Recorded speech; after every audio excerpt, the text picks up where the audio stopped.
there may be more folks coming in a little bit. Yeah. All right. Welcome, Molly, and thank you. Yeah, so today I'm going to be talking about spiritual care for lesbian, gay, bisexual, transgender, and queer persons. This is a presentation that I have built on to a presentation that I gave for a pastoral care class. So it's part book report at the same time. It would help if I actually had my cards. 1 second.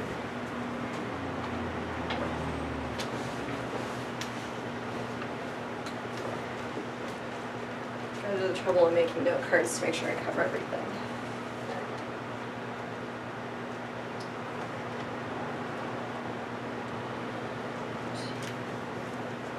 Make sure these are talking.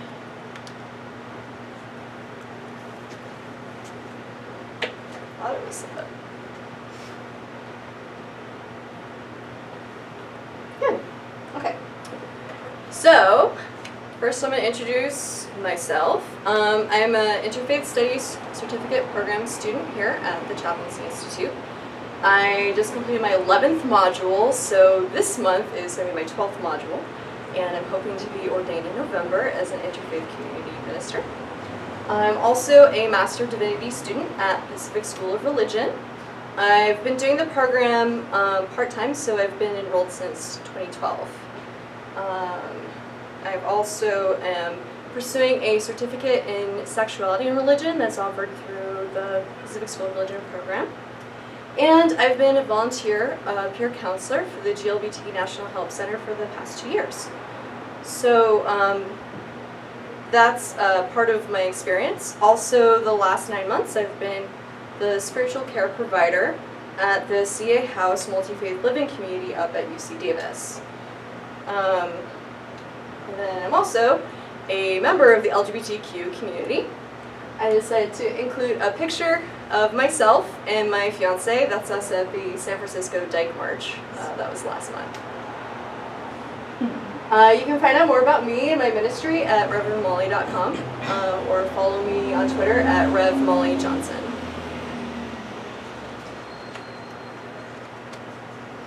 So I'd like to, due to recent events, have a moment of silence for prayer and reflection.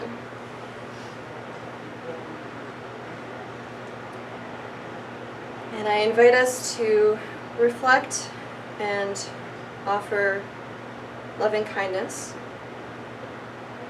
to the victims of the shooting at the Pulse Club in Orlando, to the gunman, to the friends, families, and lovers, to the lesbian, gay, bisexual, transgender, and queer community, to the Latino, Latina community, to people of color, to American Muslims, and all beings that were impacted.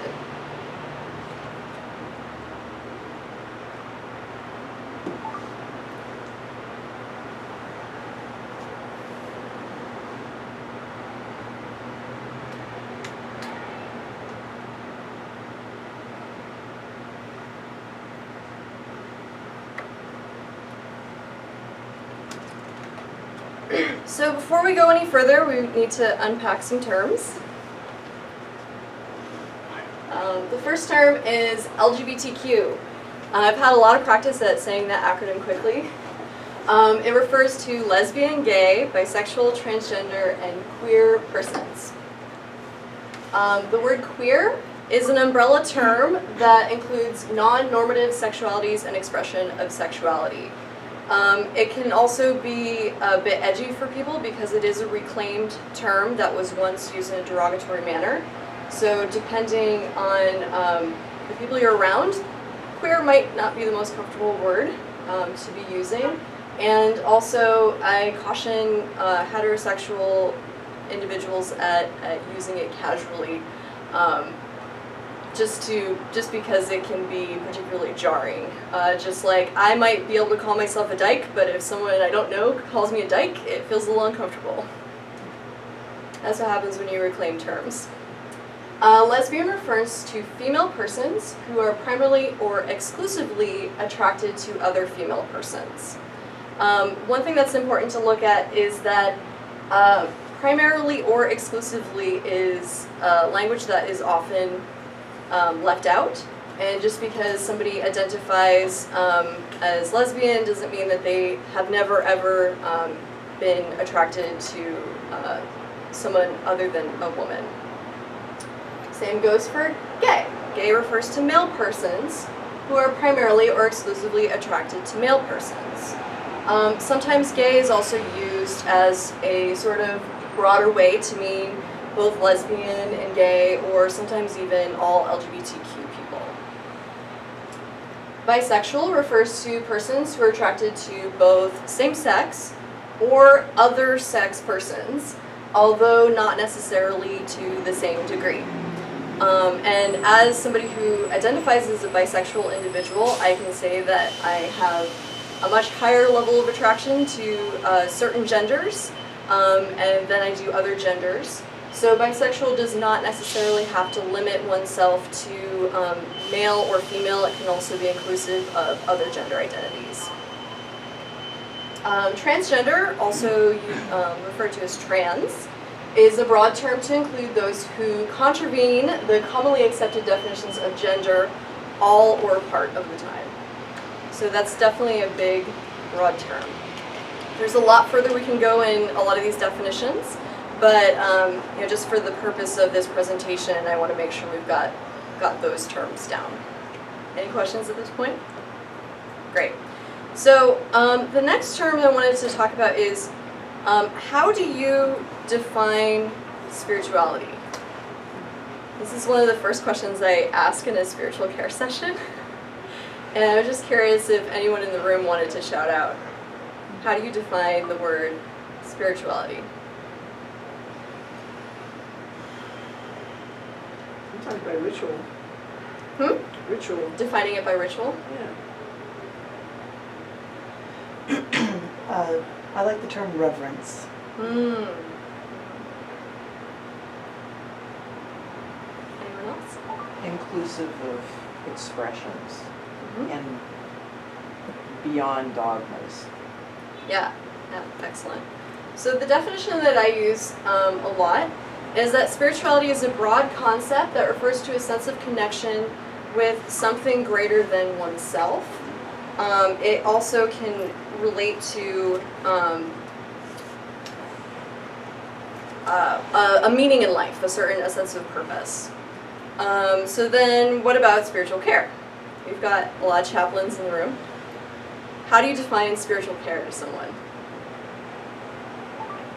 Creating space where one can find a meaning and purpose and a connection with that which is bigger than ourselves. Excellent. So creating that space. Anyone else want to add on? Caring for those from all traditions and no traditions. The broad spectrum. Yeah, I love the inclusivity of that. So I define spiritual care as referring to attending to the spiritual well-being of a person. That can include being a compassionate companion, listening, assisting in making meaning of a situation, so figuring out that purpose part, or leading prayer song or ritual as some examples of what that might look like. And then for a spiritual care provider, that's the term I most commonly use for one who offers spiritual care. I like it because it's a little broader than chaplain for me, but it's often in a professional capacity, but doesn't necessarily need to be limited to that. Also known as a pastor, chaplain, or a minister. Basically, any faith leader can be a spiritual care provider. Okay. So the reason why I chose this topic is I witnessed a lot of these issues keep coming up again and again on the GLBT National Hotline, and both in the calls and in the chats.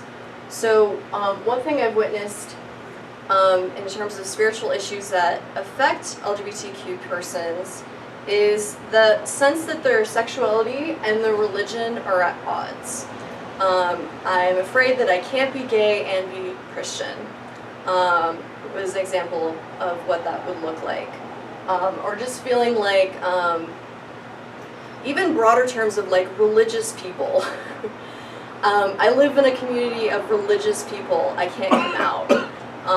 That can be seen as religion is something that is persecuting, antagonizing, scary, or just not congruent with their sexual identity. Also, some what I call spiritual illnesses. One major one is isolation. A lot of LGBTQ people feeling both physically isolated, as in unable to connect with other members of the LGBT community, which is usually a barrier especially prior to coming out, and we're going to go into that a little bit more later. But also just a spiritual sense of isolation. It can come with a sense of feeling like one is disconnected with their higher power. And I know, just a personal story for me, one thing that was rather unfortunate around the time that I came out was I developed a chronic pain condition. And nobody knew what was going on with me, nobody knew why. And I have a memory of like one particularly bad flare-up. I was curled up on the kitchen floor at my apartment on the phone with my mom and crying and saying, "Mom, do you think God is punishing me because I'm gay?" And that was not at all my theology held before that, but because there was this condition happening, there were these forces that I couldn't understand and nobody could explain, and I had no spiritual support at the time. It was a really painful sense of, maybe I have it wrong. maybe the world is really like different than I thought it would be. So that's an example of that sense of isolation. Another is having a low or no sense of self-worth. And this is really common, especially for individuals who live in areas unlike the San Francisco Bay Area, where the predominant culture is not very supportive of LGBTQ persons, and basically treats them as if they're second-class citizens, or animals or lower. That can really affect an individual and their sense of worth.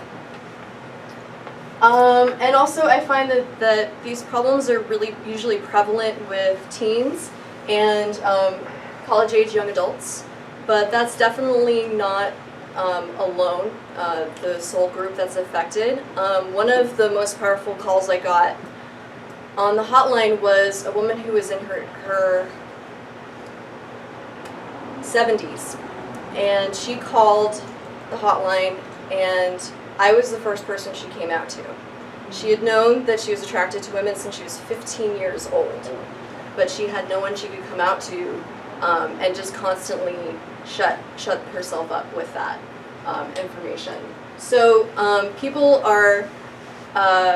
are LGBTQ are affected by this of all ages, not just teens and young adults, but that's definitely a prevalence of these issues on the hotline that I've encountered personally. So just to go from my personal experience to throw some stats. This is going to be a lot of text, so I want to let other people read a little bit. Who would like to read this first one for me? So you're not just hearing my voice this entire time. 20% of college students fear for their physical safety due to their gender identity or their perceived sexual orientation. Great. And that's from the National Gay Lesbian Task Force study that they did. We can read the next one. Just jump on in when you feel like. Approximately 25% of lesbian, gay, and bisexual college students have been harassed due to their sexual orientation, as well as a third of those who identify as transgender. Okay, and next one. 42% of LGBTQ youth reported living in an unwelcoming environment. And this is, I want to point out this report here. the Growing Up LGBT in America.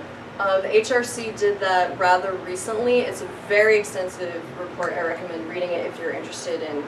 It's prevalent to LGBTQ youth issues. HRC stands for? Oh, sorry, the Human Rights Campaign. And who can read the next one? Nearly 6 in 10 LGBTQ youth, 57%, say that churches or places of worship in their community are not accepting of LGBTQ people. 1/3, 35%, say their own church or place of worship is not accepting. And that's from the same study.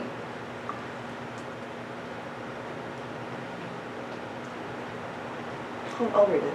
The realization of sexual and/or gender identity for LGBTQ adults came at a median age of 17. 20 is the median age at which they first come out to families or friends. And so that's from the Pew Research Center. I think that's an important stat to be aware of when ministering to LGBTQ individuals. Next, one more.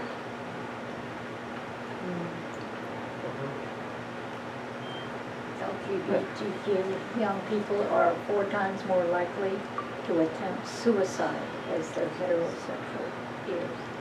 And that's a statistic that I got from the Trevor Project. So, What's that? the Trevor Project is an organization that they have a fabulous website and a chat and a lot of resources for specifically geared towards teens, LGBTQ teens.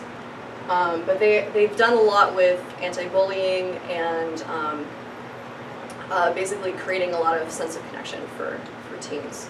So one of the reasons why I highlighted these stats is that my particular ministry calling is in supporting young adults who are leaving home for the first time, and in particular LGBTQ. And one reason why that's important to me and why this presentation is important to me is because of this fact. If teens are grappling with their sense of identity, and we're getting callers on the hotline as young as like 11 and 12 that are trying to figure out what their sexual orientation is or their gender identity, and then they're leaving home and they're going into this new environment, whether it's college or work, where is the support when they're trying to come out, trying to find communities of value? So now I'm going to move on to basically a brief book report. This is a resource that I wanted to highlight for everybody. It's called Ministry Among God's Queer Folk, LGBTQ Pastoral Care. The authors are David Kunst and Bernard Schlager. They both divided the chapters evenly between them both. And this book was published in 2007. And so there's definitely a need for some update, in particular with transgender issues. And in regards to, there's really like no mention for genderqueer or non-binary identifying individuals where a person doesn't identify as male or female. They identify as something other, or as a complete rejection of the gender binary system altogether. And so that could definitely be expanded upon, but other than that, this book is really a great resource. So I'm going to be sharing information I learned from this book and peppering in my experiences. First off, we need to look at the authors. So they're both white, gay, middle class, and highly educated males who grew up as Roman Catholics and served at a time as official representatives of that church. So because of that, they really consulted widely when writing this book to make sure they got a good, well-rounded perspective. So Bernie, over here, teaches at my school, Pacific School of Religion. I've had him for Christian history. And he's also involved in LGBTQ religious advocacy. David Kunst over here is involved in family counseling, and he's a speaker. So why learn about effective spiritual care for LGBTQ people? First of all, LGBTQ people are in your communities. Statistically, they're there. No matter what one concludes that the Bible or other sacred texts say about it, they deserve equal treatment and are considered gifts of God. This quote I wanted to include from the book: "All of us are loved by God and thus are as lovable as we are." They're just as capable of spiritual authenticity as anyone else. We have lived experiences that are unique and valuable to the spiritual community, and are often very often intentionally excluded from faith communities. And they are capable of living holy, moral lives and at the same time expressing sexuality or gender identity. Some other important things is that contextualizing spiritual care that's specific to LGBTQ individuals is a difficult task, even for folks who are LGBTQ. And then also, most people do choose how they express their sexual orientation or gender identity, but being LGBTQ is almost never a choice. I would say never a choice, but I'm going with what the author's wording with that. So in the spiritual care relationship, let me go back. First thing that's important to recognize is that LGBTQ people are people. When a gay man comes to you to go talk with you about his coming out process, what you offer him through your attention or inattention, smile or frown, conveys your willingness to be in a care relationship with him. So the most important thing is to have an attitude of no fear. Now the problem with trying to go into a place of no fear is we can easily slide into a place of arrogance. So don't fake or exaggerate your queer savviness. Don't act patronizing or superior. And in particular, this can be damaging because LGBTQ people have experienced that from individuals, and they're going to be expecting it from a faith leader. If you lack sufficient care or discomfort, or your discomfort is really too strong, that's a time to refer. Be honest with yourself, and do what's best for the care seeker. You might not be the person to talk with them, and support them through that. So spiritual care is a balancing act. It's between respecting boundaries and challenging the person to extend their boundaries where it's necessary. Does anyone who has offered spiritual care have any real life examples on what that looks like, that balancing between respecting boundaries and challenging boundaries? Whose boundaries are you talking about? For the care seeker. The care seeker. Yes. Yeah.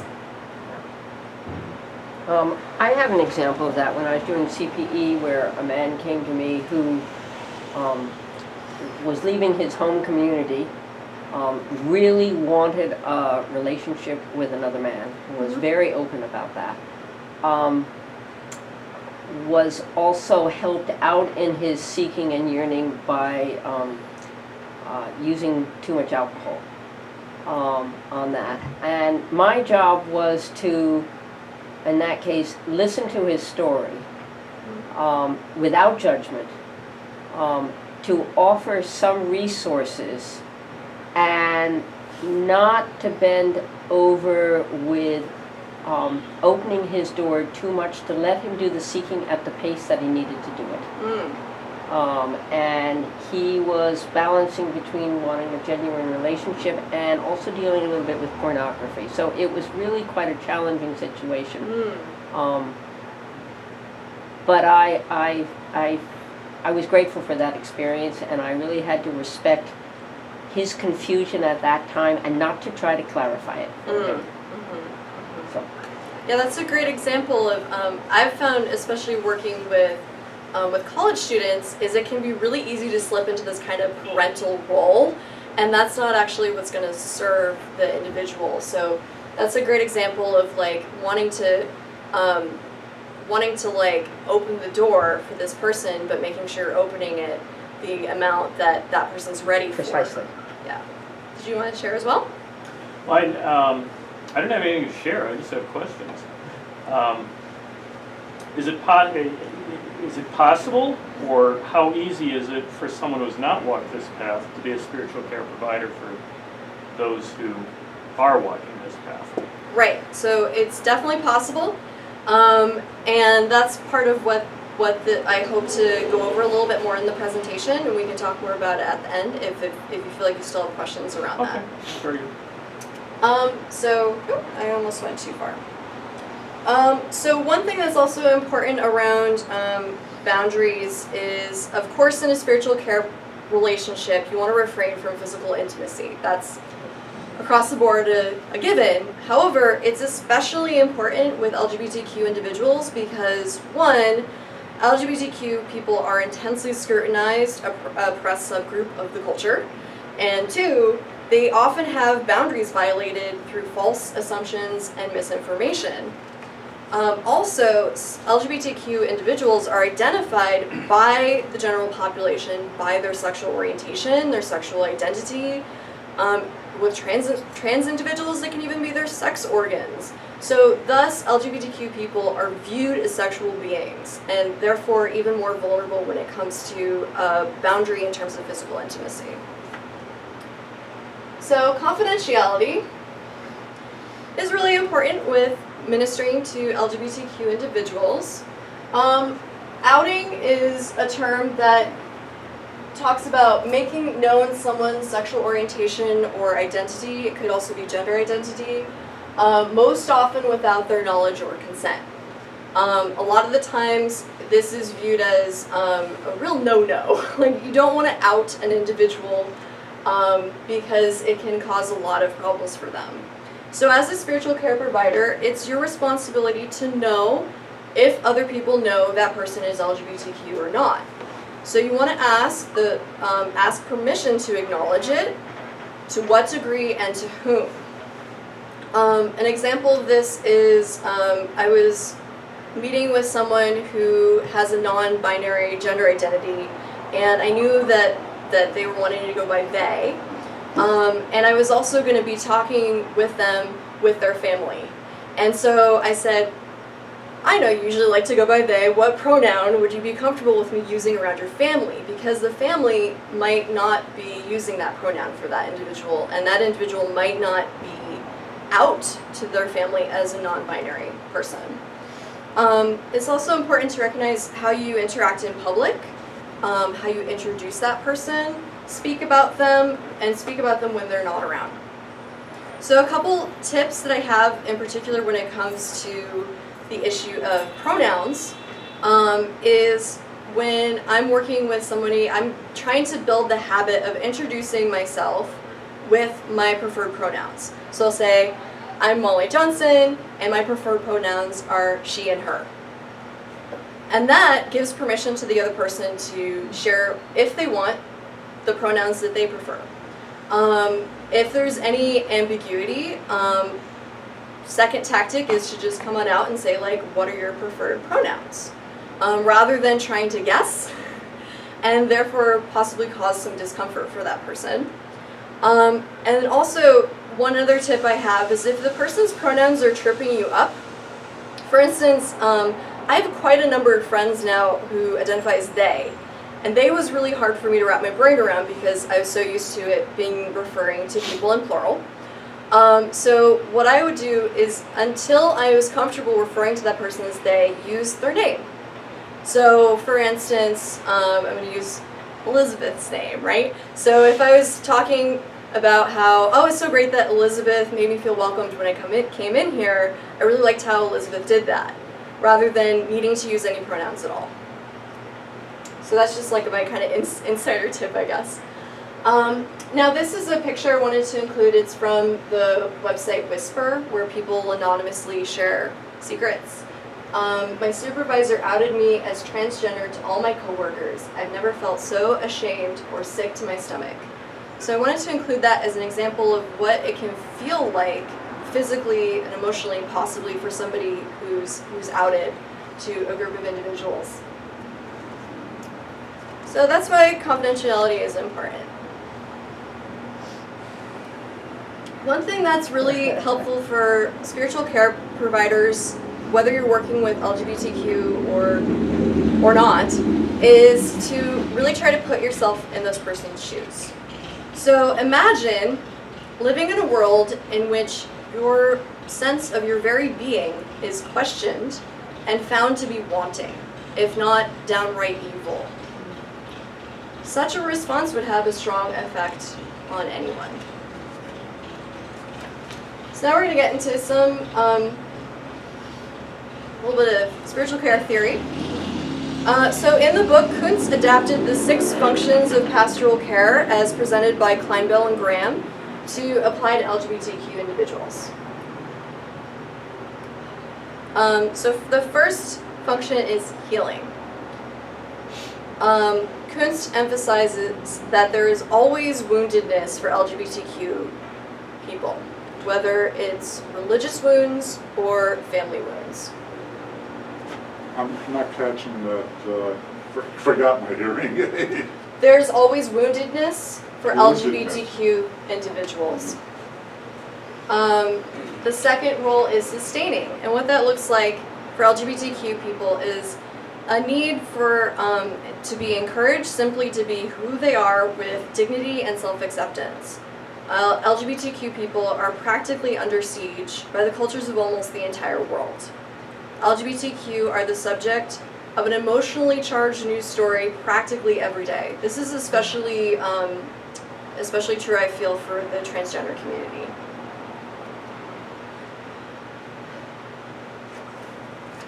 Another role is guiding.